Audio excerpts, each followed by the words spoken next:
All Muslims are terrorists? Who started the First World War? Not Muslims. Who started the Second World War? Not Muslims, who killed about 20 million of Aborigines in Australia. Not Muslims who sent the nuclear bombs of Hiroshima and Nagasaki. Not Muslims who killed more than 100 million of Indians in North America.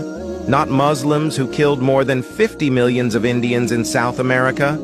Not Muslims who took about 180 million of African people as slaves, and 88% of them died and was thrown in Atlantic Ocean.